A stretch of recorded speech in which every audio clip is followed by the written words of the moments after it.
Yeah, now that we're big YouTube stars, we have to dress the part. So, Yeah, yeah. Well, Paul gave me his shirt because I forgot my Giant shirt. Game One Sports Desk. We're back. Paul Sorry for this. Casella. Sorry for the sabbatical, by the way. But sorry, Paul. Go ahead. My apologies. My apologies. So, in Game One, we had the defending champs, the 62 Giants, taking on the 39 Yankees, the newcomers. What number? Number did they draw in the bracket? Well, they drew number one, I believe. Well, actually, They drew number 16. yeah, they drew. 116. Well, they drew number one the way we did it. But regardless, They drew they are the ones that picked the ace and had to play the Giants. the sacrificial lambs. Yes, exactly. They had to play So the Giants. so the dice roll for wind was 56. So which means we had partly cloudy at 76 degrees. The wind was blowing out. Tom, take over. Yeah, so the wind was blowing out, and so you have two high-powered offensive teams going at it. And my goodness, was this a high-powered offense. So to date, Paul and I have been playing this game for 3 years. We've also played the last tournament, and now this is the first game of this tournament. And this is the record number of hits that we've ever seen. Each team had 18 hits. 18 hits. Okay. Each team also hit 3 homers. Some of them were pretty wind aided. There was several homers that barely cleared the fence, Yes. and it was the wind pushed them over, clearing the fence by 5, 10 feet. That kind of thing. Okay. Um, Couple of key notes. McCovey had a big game. He started over Cepeda. That was my decision. I managed the Giants. He started over Cepeda, and that proved to be vital. He was 3 for 4 with 2 homers and a walk. Almost equally impressive, the Yankees leadoff hitter Keller went 3 for 5 with 2 homers and a walk. So you could see that these teams just really hit. And if we tried to go through every run that was scored, we'd be here for a lifetime. And we're trying to keep the sports desk to like 5 to 7 minutes. So I'm going to give you a rundown of the end of the game though, because it's kind of cool. Okay, so the Giants continued to score like they always had. They had 8 runs through 8 innings, but the Giants had 10 runs through. I mean, I'm sorry, The Yankees had 10 the runs. Yankees had 10 runs through 8 innings. Okay, now they were down 6-4 entering the seventh, and this was a back and forth. It was a back and It forth. was back and forth. But entering the Yankees seventh, scored, Giants answered. right, Giants scored, Yankees answered. right, That's how the whole game went. exactly. And there were 19 total runs scored in this game. Absolutely, and well, actually no, 20. 20. 20. So they were down 6-4 entering the seventh, but scored 6 in the top of the frame, powered by 3 singles, 2 walks, a double, and a home run. And the Giants at this point had gone through 4 pitches and could not hold the Yankees down. Didn't matter who I put in, the Yankees were just going to keep hitting. Okay. I eventually went to Lawson, who was very average that year, and he was the only one that had any mild success against them, and he still allowed a run. Okay, so he pitched a clean eighth, but then in the ninth he allowed a solo homer, a walk, and 2 singles. So the Yankees were threatening to go more. So they had scored their 11th run by the ninth inning, and the Giants were down by 3, 11-8. And they found themselves in this position before. Paul knew this. We've seen this before. So he knew not to count them out. And he also knew, he was telling me this, the Giants' biggest glitch was that they cannot hit lefties. The bottom of the lineup can't hit lefties, and the bench is even weaker against lefties. Yes. So he knew that, and so he called on his only lefty reliever, Russo, and that was the third man to stand on the hill for the Yanks, right? And the he got the first out cleanly, and then Haller drove a triple to right center field gap for his third hit of the game, and he already had a single and a double to his credit. Then Pagan grounded out to third to score Haller.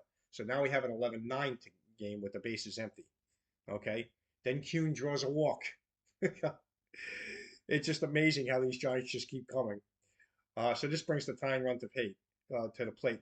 Now Cepeda had already pinch hit. By this point, I put Cepeda in the game. He had pinch hit for the pitcher earlier, and he was able to stay in the game. And he's now getting a second at bat, and he makes most of that by hitting a single, and that brings Willie Mays to the plate. The great Willie Mays. Okay, Dickey then allows a pass ball, and the runners move to second and third. So now we have the tying run at second base. Can't get rid of these Giants, can you? This was an amazing game. Yeah, it really was. Now Mays had only batted 200 against lefties that year, but he still had a high clutch rating, one of the best clutch hitters around. And so, And was he going to tie the I game? was nervous. I was. If you guys watched the dice rolls and everything, you saw what happened. But we're covering it in the sports desk, Dad. Don't just watch the sports desk. Make sure you watch the live looks too. Watch the live look games. But does Willie Mays tie the game for us? Nope. Russo won the battle and got Mays to hit a routine ground to the third. So the Yankees win 11-9, and they're going to advance. And the Giants lose early this time, and they're going to drop to the one-loss bracket. And they use five pitches, so they're going to find themselves in an unfamiliar position. Last tournament, they had everybody rested all the time because they were in the winners bracket and they just kept winning and they were out hitting any mistakes they made defensively and so on and so forth. Well, this time they could not hit their mistakes, right? They could not hold the Giants down, the Yankees down, and so they're going to have very few rested relievers. Now, fortunately, Juan Marichal did not start this game. So he's the Hall of Famer. So he will likely be starting the next game, and they're going to need a big game. So that pretty much gives you the wrap up there. So after seeing the 39 Yankees play for the first time, what's your impression on this? I'm impressed with this team. I'm excited that I got him into this tournament. I've been playing them a lot online. I did a couple of online sims based on our using the format of our old tournament. They're good. They're good. They're gonna be a factor in this. I guarantee it. Okay, well, yeah, I'm deeply impressed with them. Actually, their pitching is not great, but it's better than I thought. I thought they were going to be weak in the pitching, and that's what's going to give us a chance. But their pitching is reasonably good enough, from what I can see. But that offense, when you look at that offense, I mean, Joe DiMaggio is weaker against lefties than he is against righties by 1 point. 381 against lefties and 382 against righties. What do you do against a guy like that? I mean, the team just hits almost top to bottom. It's a really if you've never looked up their stats, There's a lot of 300, a lot of 300 and over hitters on that Oh, team. yeah, Juan Marichal is going to have his hands full. He's going to have his. I'm sorry, Juan Marichal is going to. He's not facing. I apologize. He's facing a different team, but uh, Juan Marichal needs to win that game. But these Yankees, man, and so they're going to be facing the winner of the 54 Indians and the Dodgers. 55 Dodgers, which I would think that the Indians are probably favored because the Dodgers have been struggling in these tournaments. We'll see what happens. We know that they can hit. They've definitely scored runs.